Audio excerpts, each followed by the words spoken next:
Hey, Parker Green here. This is where we talk about some hot topics. We talk about some things that should be preached in church, that should be talked about in church, and certainly is talked about in our church at SALT. But today I want to talk to you about something really important that's taking place in our world today, and that is transgenderism. So here's the thing. This is the final wave of feminism, of hardcore, hardline feminism. And if you can't see that, walk it all the way back through third wave, second wave, first wave. The first wave really was reasonable. We want the right to vote. We're working the farm as well, usually out in the West where women's suffrage first came into play. Women were really pulling their weight exactly the same as men were on the frontier, and it just made sense that they could vote for who they actually wanted in office. What ended up happening is it got twisted through university systems, it got twisted through Marxism, it got twisted through the sexual revolution, and what we ended up with is a lot of really unhappy women, a lot of really unhappy men, and now what we have is an actual mental disorder of men saying that they are women. Now, I shouldn't have to describe biology to you, but here's the thing.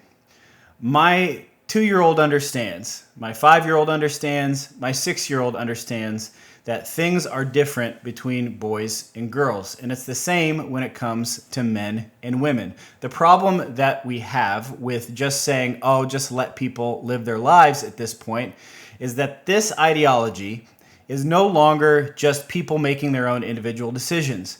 The problem is that the transgender ideology attached to the rest of the LGBTQAI movement is actually now become a religion. Not just the way someone wants to live, not just the way someone wants to do things in private, like someone would have a heterosexual marriage or a homosexual marriage and they live separate lives. They say hi to each other as they walk down the street. Makes no difference to me, makes no difference to you. If you're not a believer and you have a homosexual relationship, you are free to do that. But as soon as you step within the church, the reality of it is the Bible does not condone homosexuality or men wearing women's clothes, etc., etc., etc. So the reason I'm saying it has become a religion is because there are actual priests, there are people indoctrinating young people into this ideology, and you never have in a million years, in all of human history,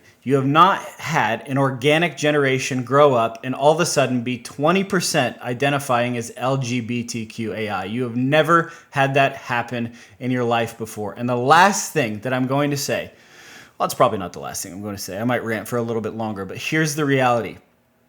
The same thing that the Nazis were doing in the name of compassion, killing people that were handicapped, getting rid of the old, doing experiments, live experiments on the Jews when they were in concentration camps.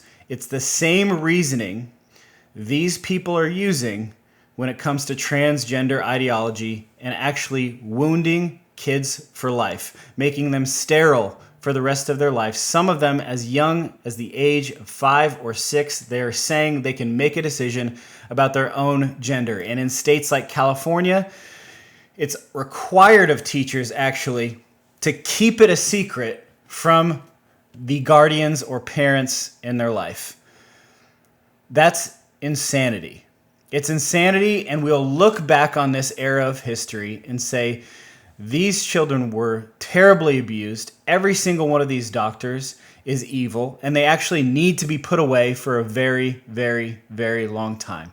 How crazy does someone have to be to get to the point where they actually believe that they can do what a woman can do if they're a man?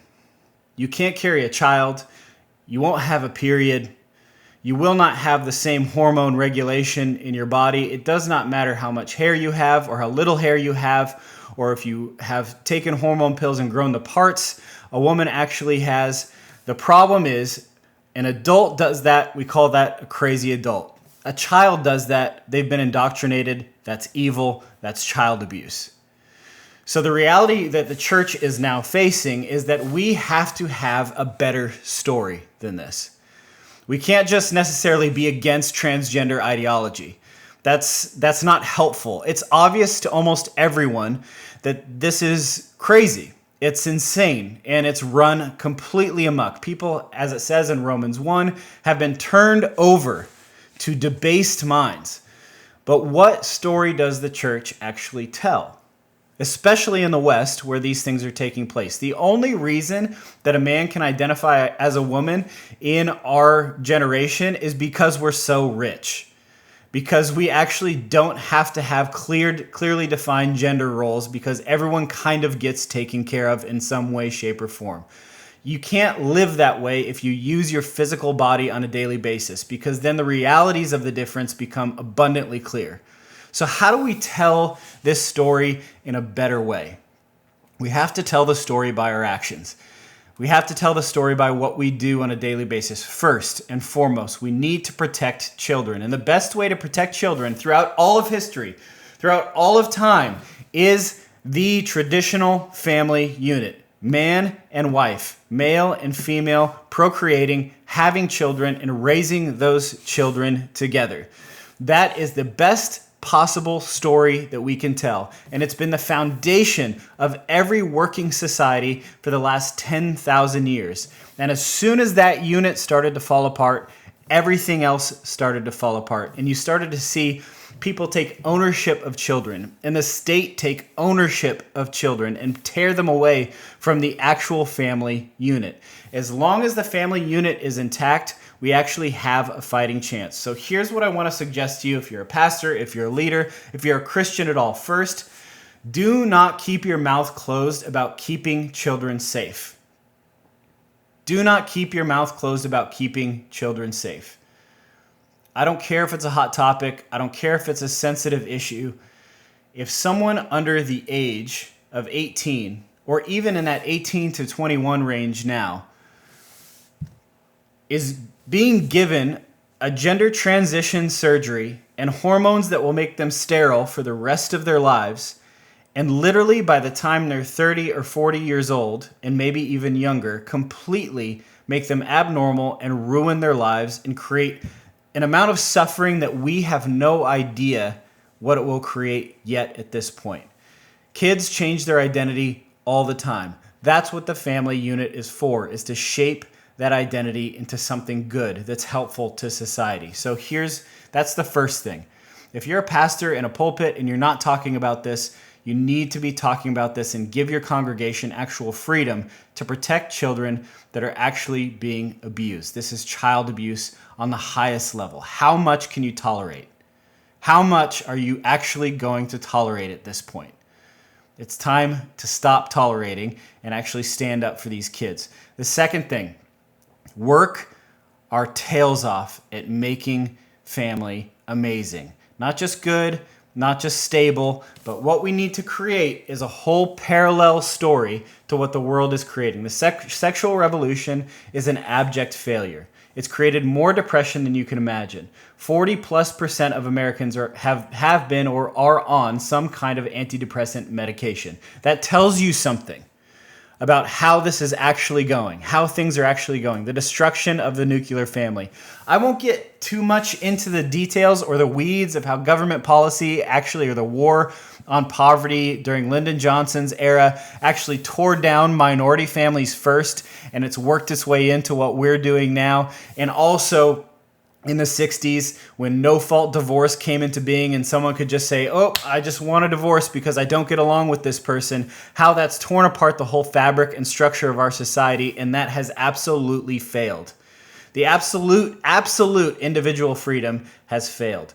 What we need to do as a church is make families the parallel story that's better. Raise amazing children, protect our children, provide for our children, challenge our children, raise them up in a biblical worldview, in an epistemology that they see the world in the correct manner, so that when they step into the world, they'll be somebody that can see in a world of the blind.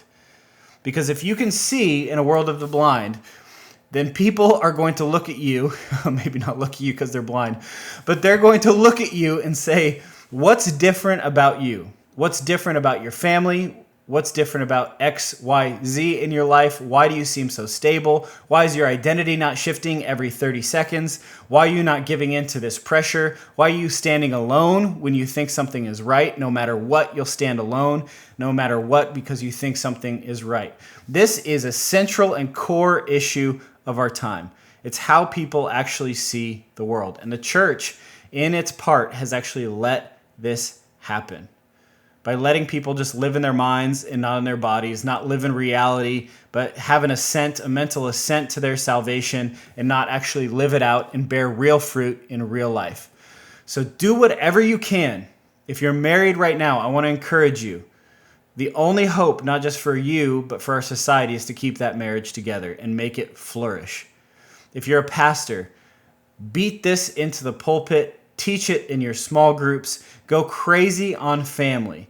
Because if we win with family, we win in every single arena. And that is the solution to 99.9% of all our society's ills right now, is family units that actually work, that are under the authority of Christ. That's the story we need to tell. And to the world right now, here's the thing. You're going to run into people that are going to think this is restrictive. That just being married to one man and one woman, it's restrictive. But here's the stats. First of all, married men and women have way more sex than single men and women. 2, their overall happiness is way higher. They live longer. Married men make up to 20 to 30% more than unmarried men over the long haul.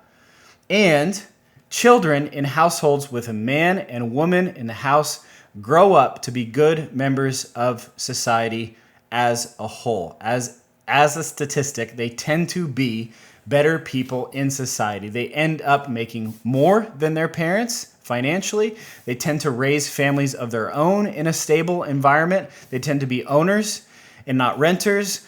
All those things take place. If you remove that, it goes the opposite direction in a terrible, terrible fashion. So, I know the ideal is not present for everybody, but here's the thing. We have to do our very best in our churches to address the glaring issues that are staring us in the face. And this is not just an idea. This is not politics. That's what I want to get really, really clear. A lot of people say, oh, you're being political. But why is the gender of a person political? And why does the government, first of all, have anything to do with the gender of people?